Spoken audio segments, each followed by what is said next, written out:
economy or our economy ought to be much larger than its current size. Now, one of the factors or limiting factors that has hindered economic growth is gambling. It's the increasing problem or the issue of gambling addiction.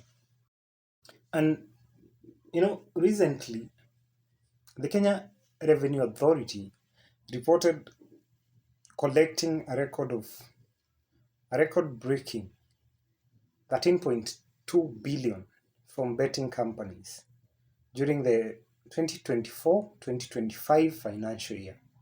And surprisingly, KERA officials kind of praised this performance, and they attributed the success mainly to better tracking systems linked to betting firms. So, however, this argument is built upon an activity that with substantial economic and social consequences, costing the country trillions of shillings. So, in this video, I want to break down the social and economic costs of gambling addiction.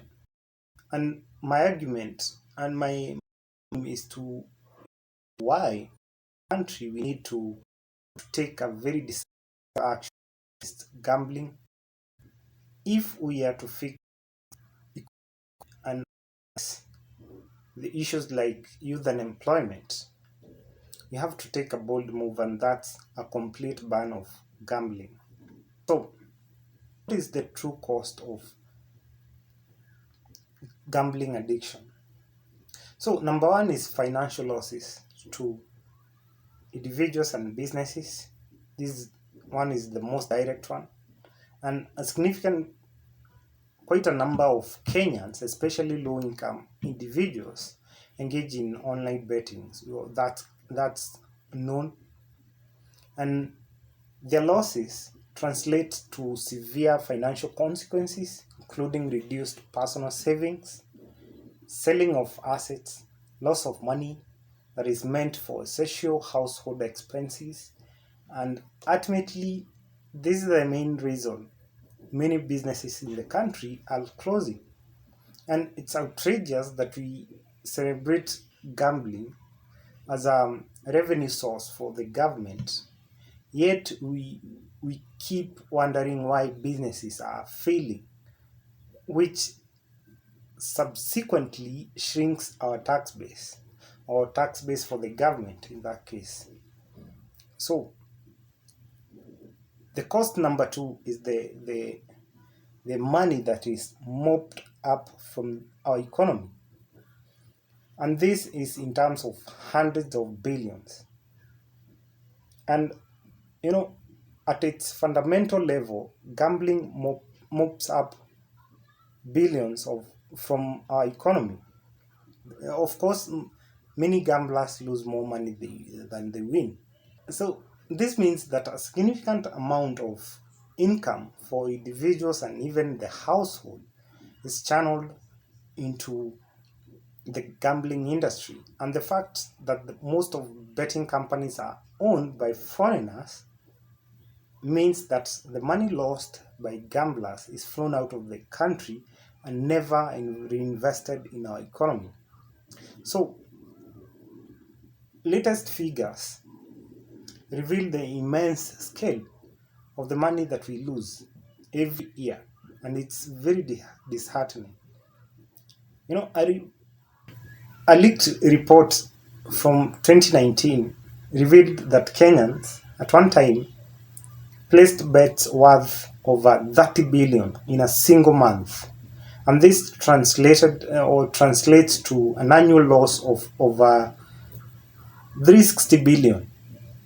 Another figure published on Daily Nation in the Daily Nation showed that Kenyans bet that year they placed bets amounting to 722 billion in 12 months. When hundreds of billions, when this money drains the economy, it is money in circulation, leaving less money available for productive economic activities, and ultimately this leads to economic decline.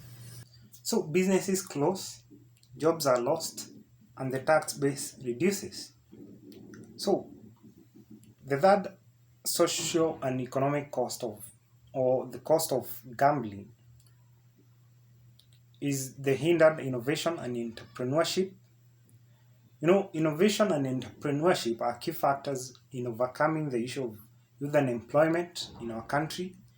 Unfortunately, we have normalized gambling among young people, a situation that has very severe effects on innovation and entrepreneurship. A society with a widespread gambling culture would ultimately see a decline in genuine innovation, and people are less likely to pursue the difficult and often slow progress of building something new or building wealth when they are enticed by the promise of easy money from gambling. So many young people gamble their hard-earned money for short-term gains instead of investing their resources in productive long-term ventures. And the persistent losses deny many young people the opportunity to invest in the real economy like agriculture or businesses. And for business owners, the financial losses from gambling drains the capital that would otherwise be used to for scaling, hiring new talent or new young people, research and development, and even adoption of new technology that would enhance their businesses and help to grow our economy. And also, the culture of gambling encourages high risk investments, other high risk investments, like we have forex trading, which is a big issue in our country, and this cut investment in the real economy. And as a result, less capital is available for startups that require long term investment. And the actual cost of the opportunity that we are missing from this, from we are missing from the hindered innovation and entrepreneurship, we can't even measure. Imagine the businesses that never started, the innovation that never launched, and the lost talent. My estimation is that we are losing trillions of shillings in potential gross domestic product each and every year. So, the next one is loss of productivity.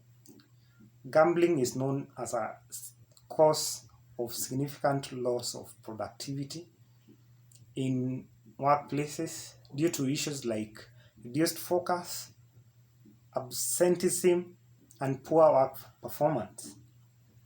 And individuals addicted to gambling are less likely to commit adequate time and effort to their work, leading to a loss of organizational productivity. And this means a slow growth in our GDP. And so the next one is gambling. So the next one is social costs. Gambling addictions is widely known in our country, is widely known to cause families to break down. And many people who are addicted to gambling, they tend to be dishonest to their spouses, and especially women. They often they often feel neglected, and children are betrayed, and this leads to strained relationships that often end up in separation or divorce. And the dysfunctional and or broken families cause a long list of social issues such as child neglect, teen pregnancy, substance abuse, and increased crime. Also, children raised in such families, they receive poor education, and this hinder their future economic well-being. And dealing with these social issues, it's not cheap. They require huge financial investment from the government through like investment in welfare programs to deal with these issues. And the family unit is one of the fundamental parts of society that influences how the overall productivity and the performance of our economy. And when families are disrupted, it can trigger, that situation can trigger an economic turmoil. The next one is mental health issues. Gambling addiction is widely known to cause mental health issues like depression, anxiety, and even suicide. And this is supported by scientific evidence. Even a study in Madhari Hospital, which is in Kenya, one of the recent studies found that 78% of respondents who participated in that study had a gambling disorder. And additionally, tragic stories of gambling-related suicides are becoming more common in our country, particularly involving young people who have lost significant sums of money, including school fees or family savings. And the cost of mental health issues caused by gambling is huge, and this entails direct costs like medication, therapy, and indirect costs like lost productivity. So, so to conclude, based on the list of social and economic costs that I've covered in this video, we can see that the true cost of gambling in our country is in terms of trillions of shillings every year. And gambling is a destructive behavior that is destroying our young people, causing youth unemployment, limiting development. And while gambling contributes to the government revenue through taxes, the social and economic costs are substantial, and we must confront this issue with urgency. And mere half measures like increasing betting age limits or minimum stake for gambling are insufficient. And the only way out of this mess is a complete ban on gambling. That's my take, that's my advice to all our leaders, including our president. And that's all from me today. Don't forget to like and subscribe.